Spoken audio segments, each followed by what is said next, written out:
Video को like करके आगे शेयर ज़रूर कर देना। थी ना हैं? कभी कभी मजबूरियां भी कितना बुलंद कर देती है। अरे घर से बेघर हुए तो नबी का दर मिल गया, आसियों को दर तुम्हारा मिल गया, बेठिकानों को ठिकाना मिल गया, फजले रब से फिर कमी किस बात की, मुझको रोजी का सहारा मिल गया है।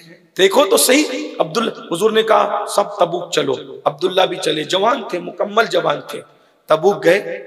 हज़रत अब्दुल्ला इब्ने मसूद कहते हैं, आशिकों पर इनाम क्या है सुन लो और बात पूरी होती है। अब्दुल्ला इब्ने मसूद कहते हैं, एक रात मेरा दिल बेचैन हुआ, घबराहट हुई, तो मैंने सोचा ये घबराहट क्यों हो रही है, बेचैनी क्यों हो रही है, क्योंकि हादसा जब कोई होने वाला होता है ना तो कभी कभी दिल घबराता है। मैं अपने हुजरे से निकला, हुजूर के खैमे में गया, हुजूर खैमे में नहीं थे। मैंने कहा अल्लाह खैर, हुजूर अपने खैमे में आधी रात के वक्त नहीं?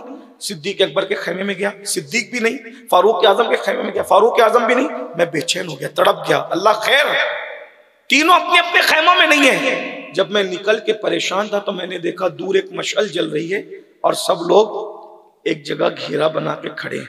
मैं दौड़ा दौड़ा गया तो पता चला इसी अब्दुल्ला जुल्बिजादैन का तबूक में इंतकाल हो गया। तबूक में किसी की शहादत नहीं हुई क्योंकि जंगी नहीं हुई, लेकिन इनका इंतकाल हो गया। ये तबई मौत दुनिया से जवानी में थी। उनका जनाजा तैयार हो रहा था, कफन वगैरह पहनाया जा रहा था। हजरत अब्दुल्ला इब्ने मसूद कहते हैं मैं आगे जाके खड़ा हो गया, मशअल की रोशनी में मैं दो चेहरे देख रहा था, एक हुजूर का चेहरा, एक अब्दुल्ला का चेहरा। अब्दुल्ला की मौत पे हुजूर रो रहे थे और वो आंसू हुजूर के दाढ़ी की तरफ आकर निछावर हो रहे थे। जब जनाजा तैयार हो गया तो सहाबा ने कहा या रसूल अल्लाह, जब कोई दुनिया से जाता है तो रिश्तेदार कब्र में उतरते हैं, तो अब्दुल्ला का तो कोई रिश्तेदार ही नहीं है, कौन कब्र में उतरेगा?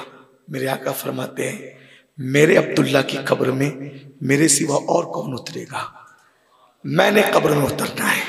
अब्दुल्ला इब्ने मसूद कहते हैं पूरी जिंदगी मैंने कभी किसी पे रश्क नहीं किया क्योंकि अल्लाह ने मुझे हर नेमत दी थी, मैं क्या रश्क करता।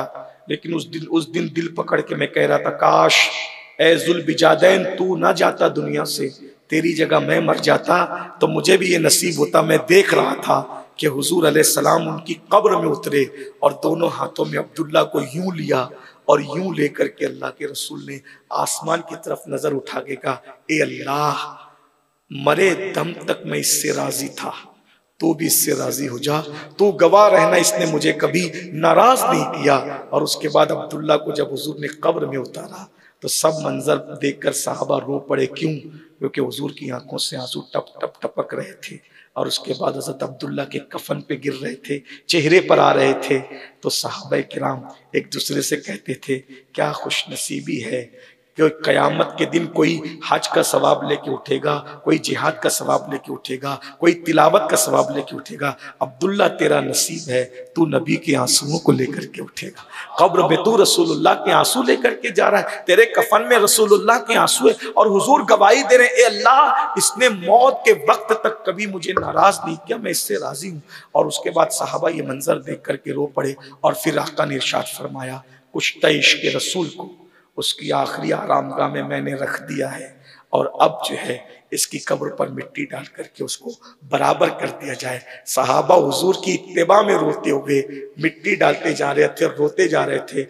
अब्दुल्ला की मौत पे कोई नहीं रो रहा था, सब अपनी किस्मत पे रो रहे थे। काश हमें भी ये नसीब मिलता कि हुजूर अपने हाथों से हमें कब्र में लिटाते, हुजूर के आंसू हमारे कब्र कफन में सजते, हुजूर के आंसू हमारे चेहरे में सजते। लेकिन अल्लामा अरशदुल क़ादिर रहमतुल्लाह अलैह इस नतीजे पर पहुंचे कि लोग कहते हैं कब्र में हुजूर आएंगे, कहते हैं अरे नादान, हुजूर का वफादार बन जा, तुझे बाद में उतारा जाएगा, हुजूर तेरे उतारे जाने से पहले कब्र में तशरीफ लाएंगे और जब कब्र में तशरीफ लाएंगे तो कब्र में लहराएंगे ता हश्र चश्मे नूर के जलवा फरमा होगी जब तलात रसूलुल्लाह की। बाप जहां बेटे से भागे आ कह के बुलाते ये हैं, बाप जहां बेटे से भागे और लुत्फ वहां फरमाते ये हैं, माँ जब इकलौते को छोड़े आ कह के बुलाते ये हैं और फिर बंदे को मरकद में थपक कर मीठी नींद सुलाते ये हैं।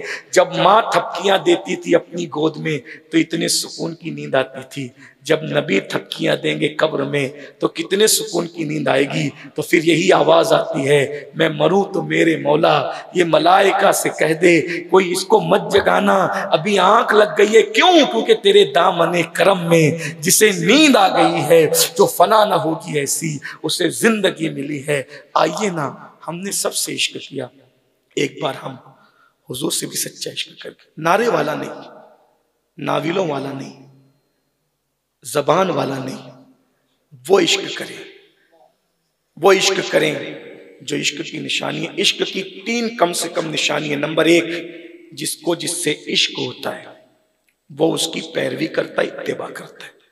नंबर 2, जिसको जिससे इश्क होता है वो उसका जिक्र कसरत से करता है। नंबर 3, जिसको जिससे इश्क होता है उसको जो नापसंद होता है वो उसको छोड़ देता है। अगर हमें भी नबी से इश्क है, जो चीज़ हुजूर को नापसंद है छोड़ दीजिए, ये इश्क की निशानी है। और अगर हम नहीं छोड़ सकते तो फिर सोचिए, अब्दुल्ला ने अपनी माँ को छोड़ा।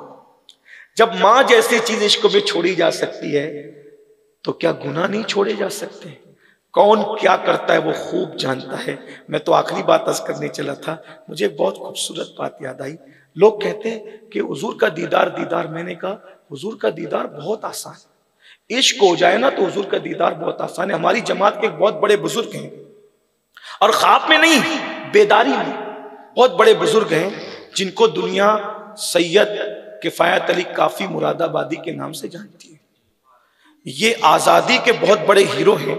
इनको आजादी की जो वो इनकलाब 1857 की पादाश में इनको फांसी दी गई। जब फांसी पर इनको लेकर के पहुंचे, फांसी पर के फंदे पर, तो अंग्रेजों ने पूछा कि किफायत अली तेरी आखिरी ख्वाहिश क्या है?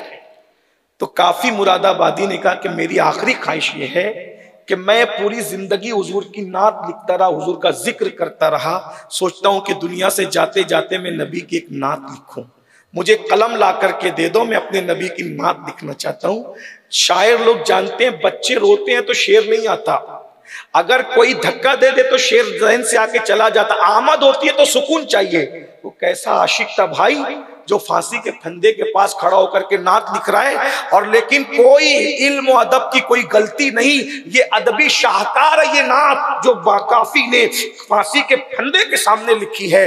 इसलिए कि मैं अक्सर लोगों को कहता हूं, लोगों को मदीने जाने में जितनी खुशी होती है, आशिक को मर जाने में उससे ज्यादा खुशी होती है। क्योंकि तुम मदीने जाओ तो गुंबद नजर आता है, और मर जाओ तो गुंबद वाला नजर आता है।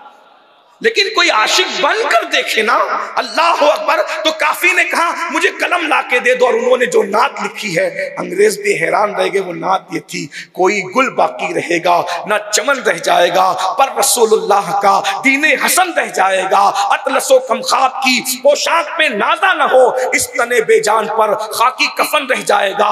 हम सफीरो बाग में हैं, कोई दमका चहचहा, बुलबुलें उड़ जाएगी, सूना चमन रह जाएगा। जो पड़ेगा साहिबे लौलाक के ऊपर दुरूद, आग से महफूज उसका तन बदन रह जाएगा। और अंग्रेजों को मुखातिब करते हुए कहा था, नाम शाहाने जहां मिट जाएंगे लेकिन यहाँ, नाम शाहाने जहां मिट जाएंगे लेकिन यहाँ, नाम शाहाने जहां मिट जाएंगे लेकिन यहाँ, हश्र तक नामो निशाने पंजतन रह जाएगा, हश्र तक नामो निशाने पंजतन रह जाएगा, और सब फना हो जाएंगे काफी वो, लेकिन हश्र तक नाते हजरत का जबानों पर सुखन रह जाएगा। अंग्रेज चिढ़ गए, कहा कि ये काफी ऐसी बातें करता है अपने नबी की शान में, बोले इसको इतनी आसानी से नहीं मारना। तो उस जमाने में कोयले की इस्तरियां होती थी, पावर की नहीं होती थी। इस्तरियों के अंदर कोयले जलाए, और कोयले खूब जब तप गए और इस्तरियां गर्म हो गई तो कहा काफी के बदन पर चला दो। तो हजरत काफी के बदन पर जब इस्तरी रखकर चलाने लगे तो उनकी जबान से निकला, अगिस्नी या रसूल अल्लाह। उनकी जबान से क्या निकला? हुजूर को पुकारने के लिए यकीन चाहिए, वल्लाह वो सुन लेंगे, फरियाद को पहुंचेंगे। इतना तो हो कोई कि आह करे दिल से, कुरान कहता है कि तुम्हारा तकलीफ में पड़ना मेरे महबूब को बेकरार कर देता है। लक़द जाअकुम रसूलुम मिन अनफुसिकुम अज़ीज़ुन अलैहि मा अनित्तुम हरीसुन अलैकुम बिल मोमिनीन रऊफ़ुर रहीम। कांटा तुम्हें चुभता है, दर्द महबूब महसूस करते हैं, बेचैन तुम होते हो महबूब, बेकरारियों को महसूस। इश्क करके देखो, अकेले रहोगे तो लगेगा कोई तुम्हारे साथ है, रोगे तो कोई लगेगा अपनी आस्तीन से कोई तुम्हारे आंसुओं को खुश्क कर रहा है, कोई तुम्हारा दिल तोड़ेगा तो लगेगा कोई तुम्हारे सीने पे तसल्ली का हाथ लेकर के मौजूद है। इश्क करके तो देखो, सबसे प्यार किया उनसे ही प्यार करके देखो, वो हमारी जान से ज्यादा करीब है। अन्नबी औला बिल मोमिनीन मिन अनफुसिहिम। जब काफी के बदन पर इस्तरी रखकर चलाई जा रही थी तो जबान पे आया अगिस्नी या रसूल अल्लाह। जैसी अगिस्नी या रसूल अल्लाह बन करके कहा ना, तो आवाज आई मैं तो तेरे सरहाने मौजूद हूं, मैं तो तेरे सरहाने मौजूद हूं। आंखें खोली तो देखा हुजूर हैं, और जब हुजूर को देखा तो सारा दर्द भूल गए।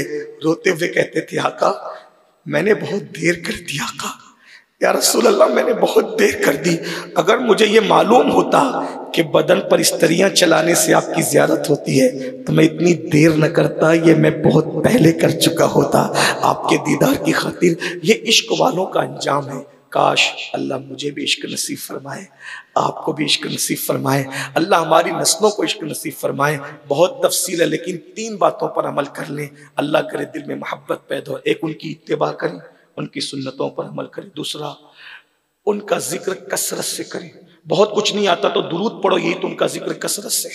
नंबर 3, जो उनको नापसंद छोड़ दो, जिस जिस चीज को वो नापसंद करते छोड़ दो। इंशाअल्लाह फिर इश्क की वो जोत जगेगी कि आप भी महसूस करेंगे।